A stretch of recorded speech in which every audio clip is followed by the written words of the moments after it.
Sir, ఈరోజు చాలా ప్రాధాన్యత కలిగినటువంటి అంశం పైన ఈ బిల్లు ప్రవేశపెట్టారు. ముఖ్యంగా గిగ్ వర్కర్స్, ఆలనా పాలన లేనటువంటి వాళ్ళు, దిక్కు మొక్కు లేనటువంటి వాళ్ళు, వాళ్ళ అడ్రస్ కూడా ఎక్కడ ఉంటుందో తెలియదు. ఎవరైనా మార్గ మధ్యంలో యాక్సిడెంట్ అయి మరణించినా సరే, లేకుంటే ఇతర పద్ధతుల్లో వాళ్ళపైన దాడులు జరిగినా ఎవరేంటో కూడా అడ్రస్ తెలీదు. అటువంటి గిగ్ వర్కర్లకు సంబంధించి ఒక మంచి ఆలోచన రాజీవ్ గాంధీ గారికి రావటం, దాన్ని ఇక్కడ అమలు చేయడానికి రాష్ట్ర ప్రభుత్వం తలపెట్టడం చాలా సంతోషం.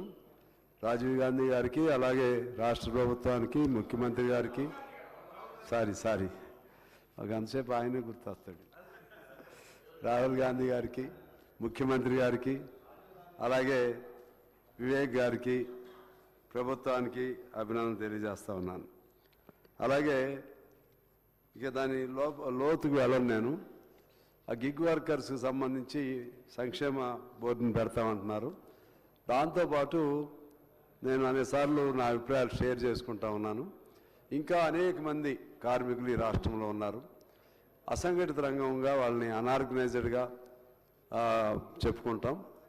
దాదాపు including agricultural workers, they can be counted, they will be around 2 crores. వీళ్ళందరినీ ఏ పద్ధతుల్లో అయినా సరే వాళ్ళకి ఏదో ఒక గ్యారంటీడ్ లైఫ్ ఉండే విధంగా ప్లాన్ చేయాల్సిన అవసరం ఉంది. అలా ప్లాన్ చేస్తే మీరు రాష్ట్రం మొత్తానికి కూడా, నేను మొన్న కూడా చెప్పాను, పర్సన్ సెంట్రిక్ బడ్జెట్ ఉండాలని. అంటే వ్యక్తి కేంద్రంగా బడ్జెట్ ఉండే క్రమంలో ఆలోచన చేస్తే ప్రతి ఒక్కరికి న్యాయం చేయడానికి ప్రయత్నం చేయవచ్చు. అందుకని వాళ్ళందరికీ పిఎఫ్ ఏ పద్ధతుల్లో ఏర్పాటు చేస్తారో, అటు ఎంప్లాయర్ నుంచి కొంత, అదేవిధంగా ఎంప్లాయీగా పనిచేసే అతని దగ్గర నుంచి కొంత, అదేవిధంగా ప్రభుత్వం కొంత, ఈ మూడింటిని జోడించి చివరికి by the time of their retirement, అంటే 58 ఏళ్ళు అన్ని, ఈవెన్ భవన నిర్మాణ కార్మికులు కూడా రిజిస్టర్లు మెయింటైన్ చేయవచ్చు, హమాలి కార్మికులు రిజిస్టర్లు మెయింటైన్ చేయవచ్చు, ఎవ్రీ కైండ్ ఆఫ్ అన్ఆర్గనైజ్ వర్కర్స్కి ఒక రిజిస్టర్ మెయింటైన్ చేయవచ్చు. ఆ విధంగా 58-60 ఏళ్ళ తర్వాత వాళ్ళకు కూడా even if it is not on par with public government employees, they too may get some around 10,000 to 15,000 as pension. ఆ విధమైనటువంటి ప్లాన్ చేయమని చెప్పి వారిని కోరుతున్నాను. అందులో భాగంగానే ఇప్పుడు ముందు సింగరేణి ఉంది అధ్యక్ష. సింగరేణికి సంబంధించి దాదాపు ఒకనాడు 130,000 మంది ఉన్న సింగరేణి ఇవాళ 44,000 మంది దిగిపోయింది. అందులో 32,000 మంది అవుట్సోర్సింగ్ పేరుతో కాంట్రాక్ట్ కార్మికులుగా పనిచేస్తూ ఉన్నారు. వాళ్ళ గురించి మనం అనేక పర్యాయాల్లో, అంతకుముందు గవర్నమెంటు 5 జీవోలు ఇచ్చింది, ఎంఎస్ నెంబర్ 21, 22, 23, 24, 25. వాటిని గెజిట్ చేయలేదు వాళ్ళు. కనీసం ఇందులో వీళ్ళు గెజిట్ చేస్తే వీరితో పాటు సింగరేణితో పాటు 72-73 రకాల ఉద్యోగాలు కనీస వేతనం అందుతుంది. అది ఈ సందర్భంగా వారి దృష్టికి తీసుకొస్తున్నాను. అలాగే ఈ శ్రమ కింద, అంటే ఇది కేంద్రం స్కీమ్, ఇది రిజిస్ట్రేషన్ చేసుకున్న అసంఘటిత కార్మికులు 42,21,220. నేను పోయిన అసెంబ్లీ కోసం తెప్పించుకున్న లిస్ట్ అఫీషియల్గా. అదేవిధంగా బీఓసి అంటే building and other construction workers 15,200 మంది, 297. అలాగే ప్రభుత్వ సర్వీసుల్లో, పబ్లిక్ సెక్టార్లో పనిచేసే తాత్కాలిక కార్మికులు, అంటే అవుట్సోర్సింగ్ కానీ కాంట్రాక్ట్ కానీ 4,68,62 మంది. తెలంగాణ రాష్ట్ర వ్యాప్తంగా ఈపీఎఫ్ పొందుతున్న వారు, అంటే అందులో టీచర్స్ ఉంటారు, అన్ని రకాల వాళ్ళు 1,07,00,000 మంది. ఈ అమాలీలు 15 లక్షల మంది. వీళ్ళందరూ కూడా ఈ స్కీమ్లో తీసుకురావాల్సినటువంటి అవసరం ఉంది అధ్యక్ష. దీనికి సంబంధించి 1-2 నిమిషాల్లో నేను వివరాలతో చదివేస్తాను.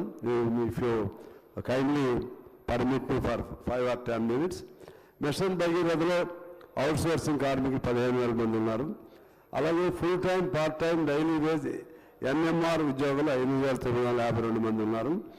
అదేవిధంగా జిహెచ్ఎంసీ, నగర కార్పొరేషన్, మున్సిపాలిటీ, అలాగే అందులో కూడా కాంట్రాక్ట్ అవుట్సోర్సింగ్ కార్మికులు ఉన్నారు. గ్రామ పంచాయతీల్లో 12,769 గ్రామ పంచాయతీల్లో 53,185 మంది ఉన్నారు అధ్యక్ష.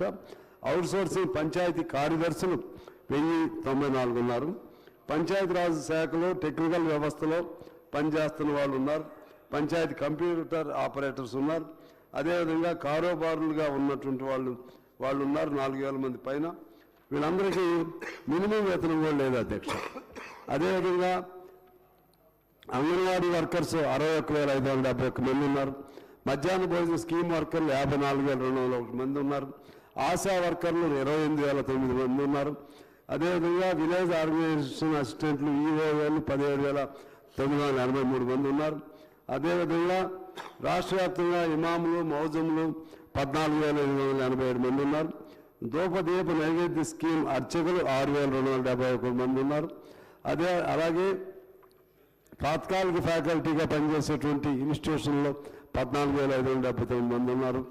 స్పెషల్ పోలీస్ ఆఫీసర్స్గా 1,154 మంది ఉన్నారు. సాంస్కృతిక సారథి అంటే ఆర్టిస్టులుగా 574 మంది ఉన్నారు. గోపాలమిత్రుగా 1,547 మంది ఉన్నారు. వీళ్ళందరిది కూడా బాధ్యత మీదే వస్తుంది అధ్యక్ష, మంత్రి గారు మీదే వస్తుంది. ఈ హెల్త్కి సంబంధించి SHM స్కీమ్లో కాంట్రాక్ట్ కార్మికులు 17,000 మంది ఉన్నారు. వీరిలో 78 రకాల క్యాడర్లుగా ఉన్నారు. ACM హెల్త్ అసిస్టెంట్లుగా ఉన్నారు. అదేవిధంగా సెకండ్ ANMలుగా ఉన్నారు 6,000 మంది ఉన్నారు. ANM 4,000 మంది ఉన్నారు. GSMలు 4,000 మంది ఉన్నారు.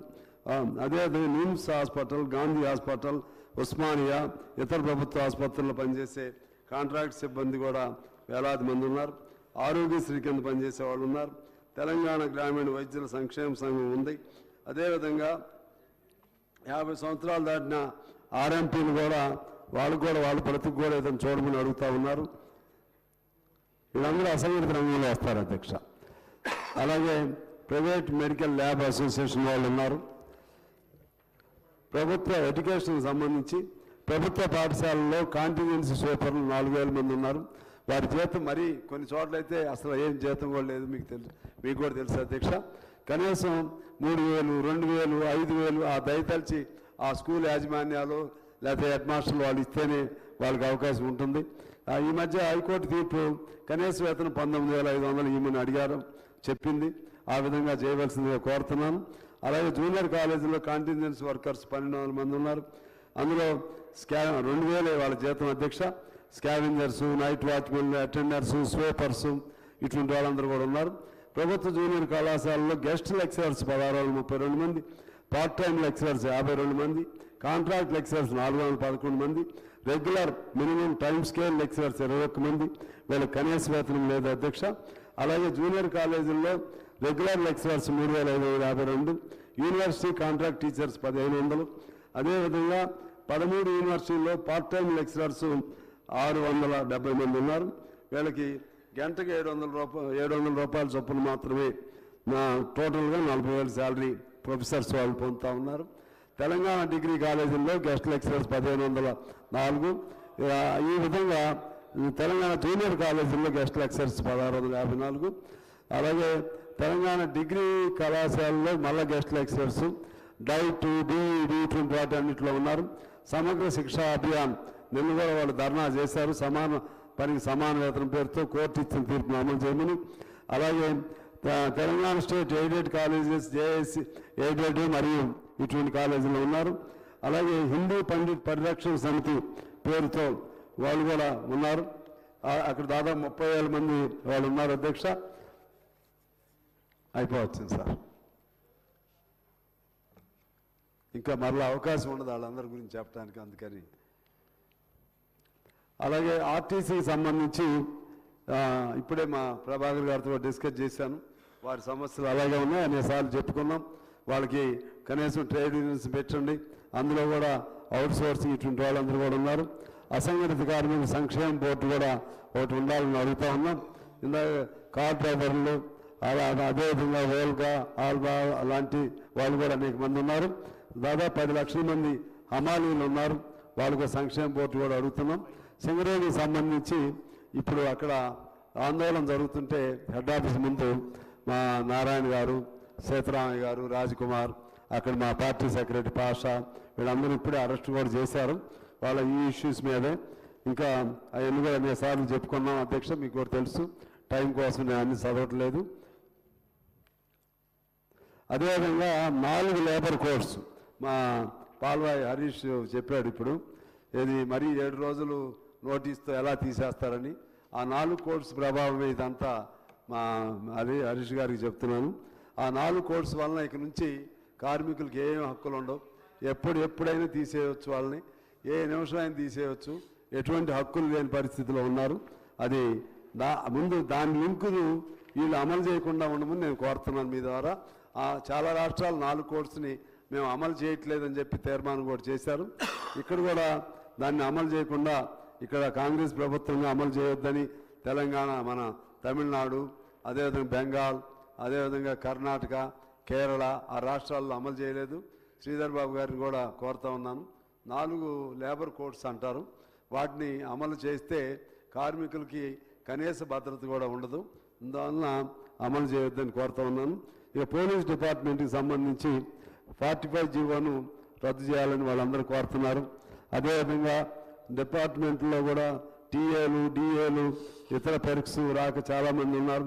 అదేవిధంగా ఫైర్ డిపార్ట్మెంట్స్లో కూడా వేలాది మంది ఉన్నారు. వాళ్ళు ఎన్ని ముందే చెప్పుకున్నాం. హోంగార్డుల్లో 17,122 మంది ఉన్నారు. వాళ్ళకి మినిమం వేతనం లేదు. అదేవిధంగా 2 రాష్ట్రాల్లో హోంగార్డ్స్ ఇక్కడ వాళ్ళు అక్కడ ఉన్నారు, అక్కడ వాళ్ళు ఎక్కడ ఉన్నారు, వాళ్ళని తెప్పించవలసినటువంటి బాధ్యత ఉంది. అదేవిధంగా ఫారెస్ట్కి సంబంధించినటువంటి ఫారెస్ట్ అవుట్సోర్సింగ్ ఎంప్లాయీస్ ఉన్నారు. అలాగే డ్రైవర్స్ ఉన్నారు, డిఈఓలు ఉన్నారు, బేస్ క్యాంప్ వాచర్స్ ఉన్నారు. అలాగే చేనేతకు సంబంధించిన అనేక మంది ఆత్మహత్యలు కూడా చేసుకుంటున్నారు చేనేత కార్మికులు. నాయి బ్రాహ్మణులు ఉన్నారు. వడ్డేర సంఘం వాళ్ళు దాదాపు 35 లక్షల మంది ఉన్నారు. వాళ్ళు వడ్డేర కార్పొరేషన్ ఒకటి కావాలని అడుగుతున్నారు. వీళ్ళందరూ కూడా అసంఘటిత రంగంలో ఉండేవాళ్ళే. విశ్వ బ్రాహ్మణుల వాళ్ళు ఉన్నారు. వాళ్ళు కమ్మరి, వడ్రంగి ఇటువంటి కార్పొరేషన్లు వాళ్ళకు కూడా కావాలని అడుగుతున్నారు. వైద్యం, బీమా సౌకర్యం అందించమని అడుగుతున్నారు. చర్మకారులు ఉన్నారు, వికలాంగులు ఉన్నారు, గ్రానైట్ ఫ్యాక్టరీల్లో పనిచేసేటువంటి వేలాది మంది ఉన్నారు. ఈవెన్ జర్నలిస్టులు కూడా ఉన్నారు.